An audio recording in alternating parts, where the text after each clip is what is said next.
तो सबसे बड़े देशद्रोही ये बीजेपी वाले ही सिद्ध होंगे। ये हमेशा देश के खिलाफ काम करते हैं, विदेशियों से मदद लेते हैं।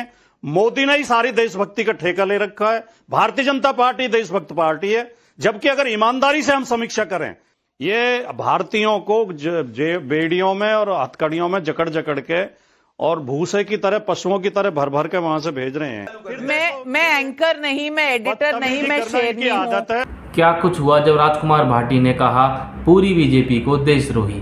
इस डिबेट के अंदर यही कुछ हुआ और इसका जवाब देते हुए प्रदीप भंडारी जी ने जो उनको धोया, जो उनको रगड़ा, वो देखने लायक हुआ।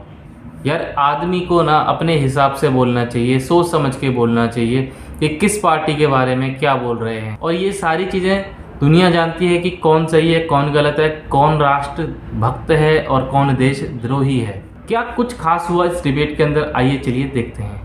सिर्फ कॉन्स्टिट्यूशन उठाकर लहराने से, संविधान उठाकर पार्लियामेंट में लहराने से या बाहर रैली में लहराने से संविधान नहीं बचता। संविधान की प्रति आस्था होती है और संविधान की प्रति आस्था इस बात से साबित होती है कि आप देश की सारी संस्थाओं पर कितना विश्वास रखते हैं और देश की जनता पर कितना विश्वास रखते हैं। मैं पूछना चाहती हूं कि अमेरिका से एड लेकर जैसा वो कह रहे थे वैसा अगर भारत की विपक्ष कर रही थी, सिर्फ एक उनका उपदेश था कि भाई मोदी हटाओ, हमें लेकर आओ। मैं पूछना चाहती हूं, मोदी के खिलाफ इतना बैर, इतनी नफरत क्यों?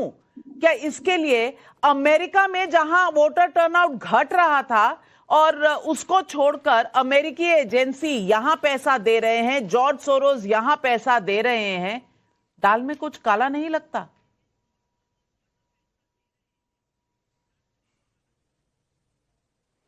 नहीं, पहली बात तो मैं समझता हूं कि डोनाल्ड ट्रंप के बयान पे आप चर्चा कर रही हैं, पूरी डिबेट आपकी डोनाल्ड ट्रंप के बयान पे सीमित है। तो भारतीय जनता पार्टी को भी और हमारे मीडिया को भी डोनाल्ड ट्रंप को इतना सम्मान नहीं देना चाहिए और उनकी बात पर इतना विश्वास नहीं करना चाहिए, क्योंकि इस व्यक्ति ने जितना भारतीयों का अपमान किया है और भारत का अपमान किया, उतना इतिहास में किसी ने नहीं किया। ये भारतीयों को बेड़ियों में और हथकड़ियों में जकड़ जकड़ के और भूसे की तरह, पशुओं की तरह भर भर के वहां से भेज रहे हैं, उनका अपमान कर रहे हैं। अगर ये मोदी जी के इतने अच्छे मित्र हैं तो मोदी जी से टेलीफोन पे बात करके अगर कुछ गलत लोग आ गए हैं, इन्हें आप ले जाइए अपने, वो हमारे विमान में भी आ सकते थे जैसे दूसरे देशों ने बुलाए हैं अपने। दूसरी बात, अगर ट्रंप साहब अमेरिका में हाउडी मोदी कर सकते हैं और अगर मोदी जी इंडिया में नमस्ते ट्रंप कर सकते हैं, तो फिर जो बाइडेन की भी इच्छा हो सकती है कि भाई सरकार, अगर हमारे प्रधानमंत्री अमेरिका के चुनाव को प्रभावित करने का प्रयास कर सकते हैं, तो अमेरिका का भी विपक्ष जो है, दूसरा जो पक्ष है, वो उसने भी थोड़ी बहुत कोशिश की होगी। ये मैं समझता हूं कि अमेरिका की अंदरूनी राजनीति है, अमेरिका की अपनी राजनीति है। उस राजनीति के चक्कर में उनकी राजनीति का मोहरा बनके हम अपने ही लोगों के खिलाफ संदेह पैदा कर रहे हैं, अपने ही लोगों पर आरोप लगा रहे हैं, अपने ही लोगों को देशद्रोही सिद्ध करने की कोशिश कर रहे हैं। राजकुमार भाटी, ऐसा तो संभव नहीं है। जब राहुल गांधी ने लंदन में स्पीच दी थी, नहीं, राजकुमार भाटी जी, जब राहुल गांधी ने लंदन में स्पीच दी थी कि यूरोप को, अमेरिका को देखना चाहिए, भारत में लोकतंत्र खत्म होता जा रहा है, आप लोग यहां आराम से बैठे हैं, ये नसीहत तब नहीं याद आई थी आपको? ये नसीहत अब याद आ रही है आपको जब चिड़िया चुग गई खेत? सवाल ये है कि तब आपको नहीं लगा था कि अमेरिका और यूरोप से मदद मांगना गलत है किसी भी लोकतंत्र के लिए, और वो भी भारत जैसे स्वाभिमानी लोकतंत्र के लिए?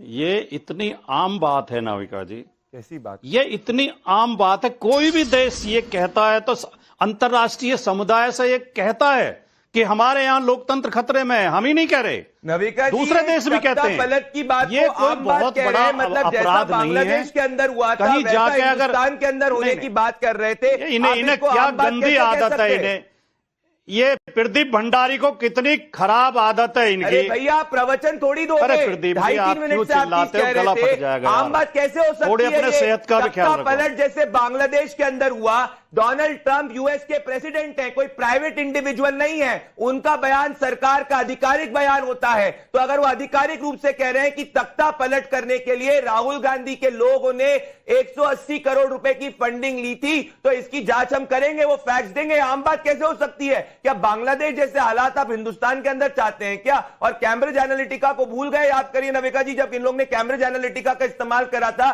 जिसमें वो एल्गोरिथम के जरिए हिंदुस्तान के इलेक्शन प्रोसेस को इन्फ्लुएंस करना चाहते थे। हर बार ऐसा हुआ है। चाइनीज से सीक्रेट एमओयू देश को नहीं पता। निकलेस बन को कह रहे हैं हिंदुस्तान इंटरफियर करे। क्या तरीका है? देश के अंदर के भारी ताकतें इंटरफियर करेगी? ऐसा नहीं है पहली बार हुआ, हमने देखा है कि अमेरिकी इलेक्शन के अंदर भी कैसी बाकी ताकतों ने इंटरफियर किया है। भाटी जी, नेशनल सिक्योरिटी की बात है, कोई नॉर्मल डोमेस्टिक पॉलिटिक्स की बात नहीं है ये। भाटी जी, आप कह रहे हैं ये आम सी बात है? आप कह रहे हैं ये आम सी बात है? आप चाहते हैं अमेरिका हमारे देश के लोकतंत्र में हस्तक्षेप करे, यूरोप हस्तक्षेप करे, आप ये चाहते हैं? हाँ, अमेरिका भारत के लोकतंत्र में हस्तक्षेप कर रहा है या नहीं कर रहा, लेकिन प्रदीप भंडारी टाइम्स नाउ के एडिटोरियल में हस्तक्षेप खुल्लम खुल्ला कर रहे हैं। ऐसा लगता है कि टाइम्स नाउ का नियंत्रण प्रदीप भंडारी के हाथ में चला गया है। राजकुमार भाटी जी, मैं एंकर नहीं, मैं एडिटर नहीं, मैं शेरनी हूं। मुझे अपना चैनल कैसे चलाना है एडिटोरियली, इसकी नसीहत ना आपसे चाहिए ना प्रदीप भंडारी से चाहिए। और मैं कैसे अपना एडिटोरियल, प्रदीप भंडारी जी मेरे सामने बच्चे हैं, बच्चे हैं, 30 साल का अनुभव है मेरा, ठीक है?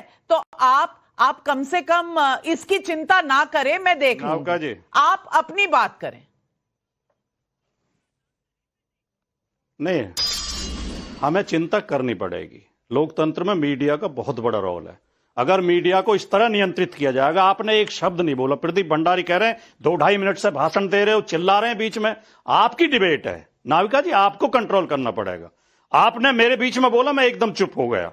हम आपका सम्मान करते हैं और करना चाहिए, तो आपको क्योंकि काउंटर का समय तो दे रही हूं ना, आप डिबेट की संचालन कर रही हैं। काउंटर का समय दे रही हूं प्रोफेसर साहब, काउंटर का समय स्कूल बाद में खोलिएगा, पहले डिबेट पर काउंटर कर लीजिए।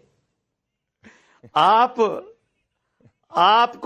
मैं आपकी शिष्या बन जाऊंगी। आपके स्वाभिमान को तुरंत ठेस पहुंच जाती है। आपको जरा सा आईना दिखा दो, आप तुरंत नाराज हो जाती हैं। कमाल है, आप तुरंत नाराज हो जाती हैं। मैं नाराज ना हो रही हूं, मैं महान आदमी वो होता है जो हर किसी से सीख लेता है। फिलहाल आप इतनी नाराज होती हैं, मुझे मत सिखाओ।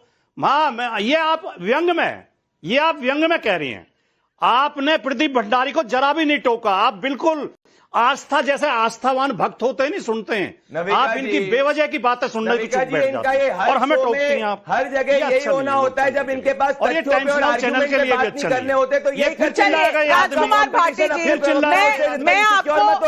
मैं आपको 30 सेकंड देती हूँ, आपको कुछ कहना है तो कहिए, नहीं तो आनंद दुबे जी भी बैठे हैं, वो भी अलायंस पार्टनर है आपके, उन्हें भी कहना है कुछ, उनके पास भी जाना है मुझे। आप बोलिए ना।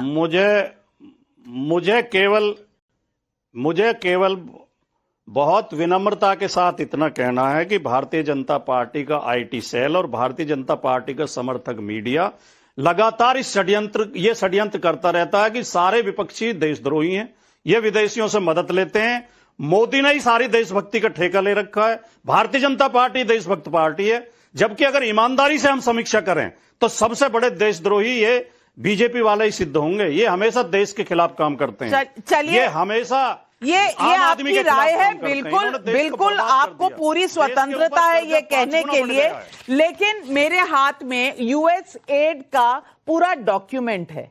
अब हर्षवर्धन त्रिपाठी जी, डॉक्यूमेंट भी गलत ही होगा क्योंकि इसमें 21 मिलियन लिखा हुआ है, भारत को मिला है। अब भारत को किस ऑर्गेनाइजेशन को मिला है, कैसे मिला है, इसका एक पूरा फ्लोचार्ट भी अवेलेबल है। जॉर्ज सोरोस की कंपनी कैसे डालती है पैसे, यूएसएड का पैसा आया। लेकिन राजकुमार भाटी जी कह रहे हैं कि मीडिया इनके साथ मिला है। अरे देश का मीडिया देश की सरकार के साथ मिला है तो इतनी दिक्कत नहीं होनी चाहिए भाटी जी। लेकिन देश की पॉलिटिकल पार्टी अगर कैम्ब्रिज एनालिटिका के ऊपर डिपेंड करने लगे, नैरेटिव बदलने के लिए यूएसएड पे डिपेंड करने लगे और जॉर्ज सोरोस पर डिपेंड करने लगे, तो चिंता का विषय जरूर है।